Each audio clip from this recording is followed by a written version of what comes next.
Tax چوری کا فائلیں دکھا کے انہیں دبا دیا جاتا ہے، صحافیوں کا معاشی قتل، سیاستدانوں کی انتقامی کارروائی۔ چیف جسٹس جنہوں نے بننا تھا، منصور علی شاہ سے بابر ستار اور اعجاز اسحاق، عطر منیلا سے عائشہ ملک اور منیب اختر، اس سلسلے میں خطوط لکھ کے حکومت کی یک طرفہ اور خلاف آئین قانون کی نشاندہی کر چکے ہیں۔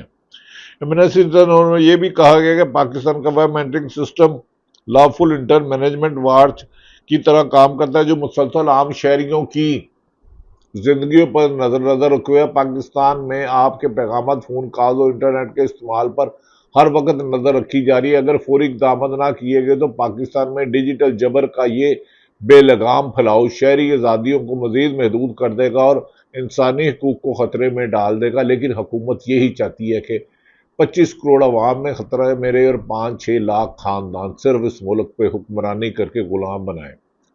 دوسری جانب عمران خان کا بانی پی ٹی اے قیدی 800 جیل، جو ان سے ٹوٹ نہیں رہا، جس کے آگے یہ بکھر چکے ہیں۔ عمران خان کا ٹویٹ آیا ہے کہ تمام مذہبی تعلیمات، معاشرتی اقتدار اور اخلاقی ضابطوں کی برخلاف جس طرح میری اہلیہ پر ظلم کیا جا رہا ہے وہ انتہائی شرمناک ہے۔ ان پر یہ جبر صرف اس لیے کیے جا رہا ہے تاکہ مجھے توڑا جا سکے، لیکن یہ ممکن نہیں ہے۔ انہوں نے کہا کہ عزم کے متزلزل نہیں کر سکیں گے اور میرے ساتھ کھڑی ہے۔ پاکستان کی سیاسی تاریخ میں اس قدر حکم کا ظلم جبر کے باوجود ہم سب عوام ڈٹ کر کھڑے ہیں۔ انہوں نے کہا اس کے علاوہ عمران خان نے ٹویٹ میں کہا مراد سعید جو عمران خان کا سنسیر ہے، جب جوڈیشل کمپلیکس پہ عمران خان پر مبینہ طور پر قاتلانہ حملہ کیا گیا، پی ٹی اے کے مطابق وہاں شوٹر تھے، تو مراد سعید نے اپنی زندگی خطرے میں ڈال کے عمران خان کو بچایا تھا۔ مراد سعید نے، اگر آج وزیر اعلیٰ کے پی کے علی امین گنڈا پور کی اگر مراد سعید ہوتا تو حالات ہی کچھ اور ہوتے اور علی امین بار بار عمران خان کو جیل سے تاخیر نہ کرنے، لیکن علی امین گنڈا پور کا انتخاب بھی ویسا ہی نکلا جیسے عثمان بزدار کو وزیر اعلیٰ پنجاب بنانا تھا۔ اس پر عمران خان نے بانی پی ٹی اے نے کہا کہ فوری طور پر اگر مریم نواز بینکاک اور جاپان جا سکتی ہے، وہ افغانستان جائے اور اپنے عوام کے خلاف آپریشن بند کرے۔ انہوں نے عمران خان نے کہا کہ عمران خان میرا وفادار ترین ساتھیوں میں سے ایک ہے اور حقیقی آزادی کی تحریک میں اہم ترین حصہ ہے اور رہے گا۔ اس کے بارے میں کیا سرائیاں بند ہونی چاہیے وہ میری ہدایت پر ہی انڈر گراؤنڈ ہوا۔ مجھے بافضوق ذرائع نے اطلاع ملی تھی کہ اس کے جان کو خطرات ہیں۔ مجھے یہ بھی اطلاعات ہیں کہ اس کو اغوا کر کے بطور گواہ استعمال کرنا چاہتے ہیں، اسی لیے انڈر گراؤنڈ ہونے سے پہلے بعد میں بھی ہر موقع پر مراد سعید نے میری ہدایت کے مطابق حقیقی آزادی کی تحریک کو فعال کردار ادا کیا، جو قابل تحسین ہے۔ دوسری جانب ناظرین، امریکہ کی کانگریس مین جو ولسن نے ایک بار پھر اپنے ٹویٹ میں عمران خان کو رہا کرو کا نعرہ لگاتے ہوئے کہا ہے کہ میں شکر گزار ہوں کہ آج صبح ہاؤس رولز کمیٹی نے میری ترمیم منظور کر لی ہے۔ اس سے قبل 3 ستمبر کو انہوں نے کہا تھا کہ میں مشکور ہوں کہ قومی دفاعی منظوری بل میں ترمیم جمع کرا سکا، جس کے تحت امریکی فوج کو پابند کیا جائے گا کہ وہ پاکستان کے ساتھ اپنی تمام ملاقاتوں میں عمران خان اور تمام سیاسی قیدیوں کی غیر قانونی قید کا معاملہ اٹھائے۔ لیکن یہاں سوال یہ ہے کہ جو ولسن کے بیانات سے کوئی فرق پڑے گا، یہ تو شاید ممکن نہیں لگتا۔ تاہم میں سمجھتا ہوں کہ جو ولسن کو اس اقدام کا کوئی فرق نہیں پڑے گا۔ پاکستانی حکومت نے سونے، تانبے اور نایاب معدنیات کا ایک بہت بڑا اہم معاہدہ کیا ہے، جس سے امریکہ بہت خوش ہے اور صدر ڈونلڈ ٹرمپ پاکستان کو موجودہ قیادت کو اپنے لیے فائدہ مند سمجھ رہے ہیں۔ لیکن یاد رکھیں کہ ان چیزوں کا امپیکٹ آتا ہے، ایک خطرے کے طور پر موجود رہے گا، کیونکہ امریکہ کی عادت ہے کسی بھی ملک کو استعمال کرتا ہے اور پھر اسی پر حملہ کروا دیتا ہے، جیسے دوحہ میں کل کروایا گیا اسرائیل سے۔ وقت آنے پر یہ ہتھوڑا امریکن حکومت بن جاتی ہے اور ارمانوں پر بجلی بن کر گرتی ہے۔ ماضی میں بھی ہم نے ایسا دیکھا کہ امید ہے کہ پاکستان حکومت اس سے بے خبر نہیں ہوگی اور نہ ہی ان کو ریلیکس رہنا ہے۔ دوسری جانب نیپال کی صورتحال سے پاکستان میں کھلبلی مچی ہوئی ہے۔ کچھ لوگ بہت زیادہ خوف زدہ ہیں، لیکن کچھ پاکستان میں کبھی ایسا کچھ ہو سکتا ہے جو نیپال میں ہوا ہے، کہنا ذرا مشکل ہے۔ ہماری دعا ہے کہ یہ نہ ہو اور موجودہ حکمران آئین اور قانون کے مطابق ملک کو چلائے، کیونکہ ملک کو تباہی کی وجہ موجودہ حکمرانوں کی لا قانونیت، انتقامی کارروائیاں، قانون سے انحراف شخصیات کو اداروں سے مضبوط کرنا، عدلیہ کو کمزور کرنا، صحافت کو فتح کرنا، جمہوریت کو ختم کرنے جیسی بات ہے۔ دوسری طرف جو عمران خان کے سابق وزیر داخلہ مشیر داخلہ ہیں مرزا شہزاد اکبر نے کہا کوئی ٹی وی چینل والا دوست بتا سکتا ہے کہ اچانک پاکستانی چینل سے نیپال میں ہونے والی بغاوت کی خبریں کیسے غائب ہو گئی؟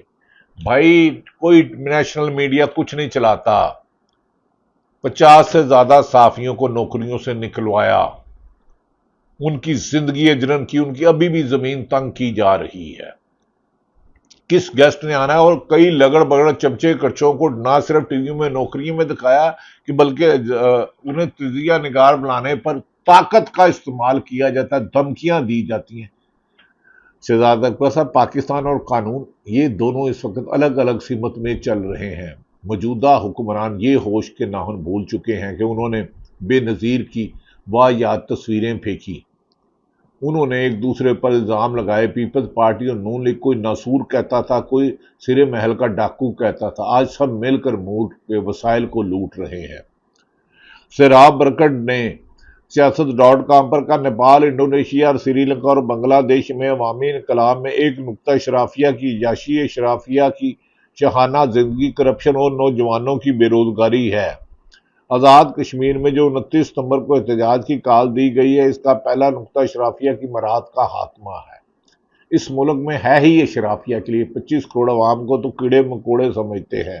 امیر عباس جی نے کہا جا رہا ہے کہ نوکری سے نکالنے کے لیے دباؤ ڈالا جا رہا ہے، ڈالا گیا کہ نہیں؟ میری خود امیر عباس سے بات ہوئی، اے بی این پہ پروگرام کرتے تھے، وہ بھی خاصی مشکلات کا شکار ہے اور اکثر ان کو بھی دھمکیاں ملتی ہیں۔ امیر عباس کہتے ہیں نیپال کی نوجوان نسل نے تو کمال کر دیا ہے، نیپال اور بنگالی نوجوانوں نے ایک بات تو ثابت کر دی ہے کہ اگر نوجوان اپنے ملک کو بچانے کے لیے اکٹھے ہو جائیں تو چاہے 15 سال سے وزیر اعظم رہنے والی حسینہ واجد ہو یا 5 دفعہ وزیر اعظم بننے والے نیپالی کے پی شرما، اقتدار چھوڑ کر بھاگنے میں صرف چند گھنٹے ہی لگاتے ہیں، دم دبا کے بھاگتے ہیں، بلکہ دم دبا کے بھاگتے ہیں۔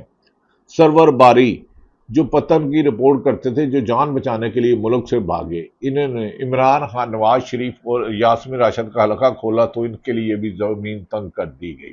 وہ کہتے ہیں سری لنکا پر، پھر بنگلہ دیش اور اب نیپال، تینوں ممالک میں تبدیلی کی وجہ ایک یہ کرپٹ حکمران کی نہ ختم ہونے والی ڈاکہ زنی اور جمہوریت کے نام پر خاندانی بادشاہت۔ اگلی باری لگتا ہے پاکستان، اللہ کرے یہ باری نہ ہو، پاکستان میں ایک بھی ناحق خون نہ بہے، لیکن خون تو بہہ چکا ہے بہت زیادہ، ظلم تو بہت ہو چکا ہے، ستم بھی بہت ہو چکا ہے۔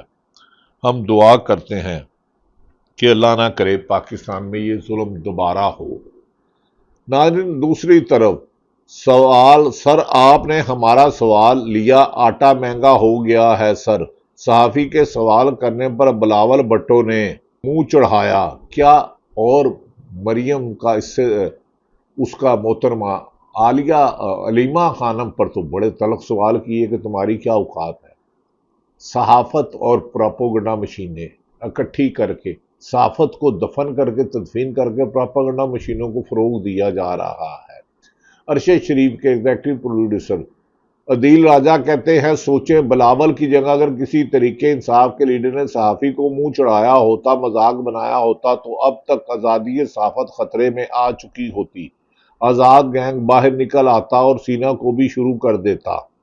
ناظرین، پاکستان میں میں خود پی یو جے کا صدر رہا ہوں، 77 دن مشرف دور میں ڈیلی جلوس نکالا، خود نواز شریف نعرے لگانے آئے، قیدی 804 عمران خان صاحب آتے تھے، شہید بے نظیر رہی، تمام وکلاء برادری، اطہار حسن علی احمد گل، محمد ملک اور دیگر تمام سیاسی جماعتوں کے لیڈر، شاہ محمود قریشی، اور اس وقت تو نون لیگ کے لیڈر بھی آتے تھے، اور آج ہی نون لیگ لیڈر آزادی صحافت کے دشمن بن چکے ہیں۔ اختلافی زبانوں کو بند کرنا ان کا مقصد ہو چکا ہے۔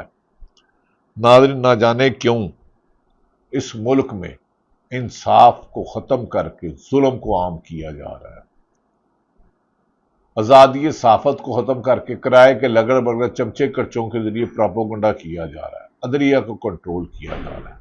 خدا نہ خواستہ پاکستان میں مزید نقصان ہو، حکومت کو ہوش کے عزم لینے چاہیے۔ عمران خان کہ قریبی ذرائع کا کہنا ہے کہ عمران خان نے آج پھر عزم دہرایا ہے کہ وہ اس حکمرانوں کو جو چوری کے مینڈیٹ سے 8 فروری کو آئے تھے، جنہوں نے 26ویں ترمیم زبردستی کی، جنہوں نے ارشد شریف کو ملک چھوڑنے پر 16 مقدمہ درج کیے، جنہوں نے کاشف باسی اور ہارون رشید اور درجنوں صحافیوں کو نوکریوں سے نکلوایا، جنہوں نے ججوں کو دھمکیاں دی، ججوں کے 6 جج صاحبان کے خط ہیں، منصور علی شاہ صاحب سپریم کورٹ کے جسٹس بابر ستار کا خط ہے۔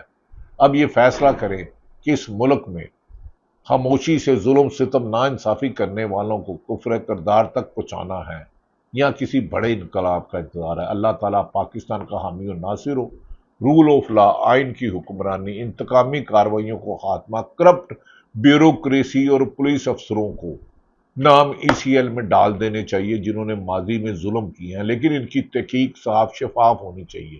انتقامی کارروائیاں نہیں، جرم کے خلاف کارروائی کریں، پاکستان بچائے۔ جتنا 1947 میں پاکستان بنانا ضروری تھا، آج بچانا ضروری ہے۔ سیلاب کی تباہ کاریوں میں، پنجاب میں تباہ کاریوں کے بعد، فوٹو سیشن کے بعد پنجاب حکومت نے، اب سندھ حکومت بارش میں ڈوب گیا ہے، لیکن نہرو امن کی بانسری بچا رہا ہے۔ اٹھو پاکستان کے لیے، پاکستان زندہ باد۔